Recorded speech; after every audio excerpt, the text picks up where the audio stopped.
अस्सलाम वालेकुम। गर्मी बहुत ज़्यादा पड़ रही है और गर्मी में दिल ही नहीं चाहता कि हम कुछ खाएं। तो इसी हिसाब से आज मैं आपके लिए लेकर आई हूँ करारी भिंडियाँ, जो कि बहुत ही मज़े की बन के तैयार होंगी। इसे भरवा भिंडी भी कह सकते हैं। बहुत मज़ेदार रेसिपी है। इसका मसाला बहुत अलग है और बनाने का तरीका भी। तो यहाँ सबसे पहले मैंने 2 टीस्पून रेड चिली पाउडर ली है। इसके साथ ही मैंने 1.5 टीस्पून धनिया पाउडर लिया है पिसा हुआ।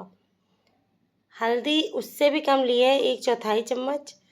ये सब डालने के बाद 1 टीस्पून सॉल्ट ऐड किया है। सॉल्ट ज़्यादा ऐड नहीं करूँगी। भुना कुटा हुआ धनिया था मेरे पास, मैंने वो यूज़ किया है। 2 टीस्पून मैंने सौंफ इस्तेमाल की है, दरदरी सी कुटी हुई है, बिल्कुल पिसी हुई नहीं है। ज़ीरा पाउडर मैंने 1/2 टीस्पून लिया है। इसके साथ ही मैंने जिंजर पाउडर डाला है 1/4 टीस्पून, जिसे सौंठ भी कहते हैं। इसके साथ ही 1/4 टीस्पून मैंने पिसा हुआ गरम मसाला इस्तेमाल किया। मसाले हमारे तैयार हैं। इसको मिक्स करना है अच्छे से। मसाला हमने ज़्यादा ही बनाया है ताकि भिंडी में ये बहुत अच्छे तरीके से हम भर सकें। चलें, अब हमने यहाँ पर भिंडी काट के रख ली थी लंबी लंबी। चेक कर लिया है मैंने सारी भिंडियों को, कोई ख़राब ना हो। इसी तरीके से ऊपर नीचे का हेड और वो काट कर नीचे का हिस्सा आपने इसको लंबाई में कट कर लेना है। और थोड़ा थोड़ा मसाला, ज़्यादा नहीं, थोड़ा थोड़ा सा मसाला इसमें ऐड करना है।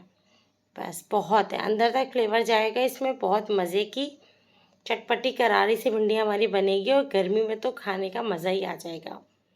रेसिपी में एंड तक साथ रहिएगा और देखिएगा कि ये रेसिपी मैंने कैसे बनाई है। और रेसिपी पसंद आ जाए तो चैनल को सब्सक्राइब ज़रूर कीजिएगा।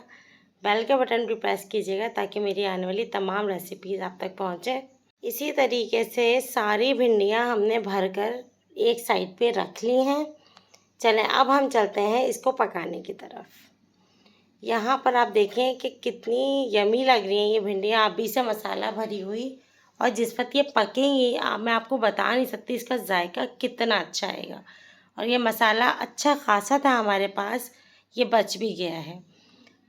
तकरीबन 1/4 कप मैंने ऑयल डाला है। ऑयल ज़्यादा इस्तेमाल नहीं किया, गर्मी बहुत शदीद थी। एक बड़े साइज़ का प्याज था, ज़्यादा पानी ऐड नहीं किया और इसको मैंने पीस लिया। ये करने के बाद अब हमने इसको करना है फ्राई। ज़्यादा फ्राई नहीं करेंगे। साथ ही हमने अदरक लहसुन भी इसी के साथ ही डाल देना है 1 टेबलस्पून। अभी अभी ताज़ा ताज़ा कूट के रखा है, तो इसमें बिल्कुल भी पानी नहीं है, बस कूट के मैंने ऐसे डाला है। ऐसे ही डालिएगा, इसका जायका बहुत अच्छा आता है। और साथ ही एक टमाटर था मेरे पास दरमियाने साइज़ का। पानी इसमें बिल्कुल इस्तेमाल नहीं किया और इसको मैंने पीस लिया। इसी तरीके से आप भी करके इसमें डाल लीजिएगा। और इसको अब हमने करना है फ्राई। ये देखें, थोड़ा सा ऑयल ऊपर आ गया तो जो मसाला मेरे पास बचा हुआ था मैंने वो ऐड कर दिया। मसाला हमने ज़्यादा ही बनाया था ताकि हम सालन में भी यही मसाला इस्तेमाल कर सकें। अगर आप टमाटर नहीं डालना चाहते तो 1/4 कप दही यूज़ कर लीजिएगा, लेकिन टमाटर से सब्ज़ी का फ्लेवर बहुत अच्छा आता है, इसलिए मैंने कोशिश की कि मैं टमाटर इस्तेमाल करूँ। ये देखें, मसाला कितनी अच्छे तरीके से भुन चुका है हमारा और सारा ऑयल इसका ऊपर आ गया है। बस अब बारी है भिंडी डालने की। हम इसमें भिंडी ऐड कर रहे हैं। ये रेसिपी बहुत अच्छी बनेगी, आप देखिएगा। अब तक जितनी आपने भिंडियाँ बनाई हैं, भर के भी बनाई हैं, लेकिन इसका जायका थोड़ा सा अलग होगा क्योंकि इसके मसाले भी थोड़े से अलग हैं। बस इसको अब हम मिक्स करेंगे। मिक्स करने के बाद अभी ही हम इसको भूनेंगे, बाद में हम इसको बिल्कुल भी नहीं भूनेंगे। बस अब हमने इसमें तकरीबन 3 टेबलस्पून के करीब पानी ऐड किया है। पानी ऐड करने के बाद इसको हल्के हाथों से मिक्स करना है। बस अब हमने इसमें ज़्यादा चम्मच नहीं चलाना। अब हमने इसको ढक के तकरीबन 15 मिनट तक बिल्कुल स्लो आंच पे पकाना है। 15 मिनट हो चुके हैं। अब हम खोल के देखते हैं हमारी भिंडी की क्या सूरत है। माशाल्लाह माशाल्लाह, कितनी ज़बरदस्त ये तैयार हुई है और इसका सारा ऑयल ऊपर आ चुका है। बिल्कुल भी चलाने की ज़रूरत नहीं है, बिल्कुल स्लो आंच पे पकाया था, इसलिए नीचे लगने का कोई सवाल नहीं है। ये भिंडी बहुत मज़े की बनेगी। गर्मियों में तो इतनी शानदार लगती है कि बस आपका दिल चाहता है कि आप खाना तरीके से सही से खा लें।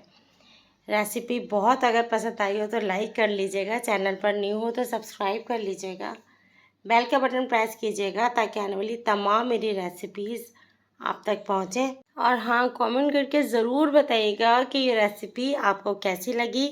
चपाती के साथ, बिल्कुल पतली पतली चपाती के साथ सर्व कीजिएगा और एंजॉय कीजिएगा। दुआ में याद रखिएगा। इंशाल्लाह नेक्स्ट रेसिपी मिलेंगे। अल्लाह हाफ़िज़।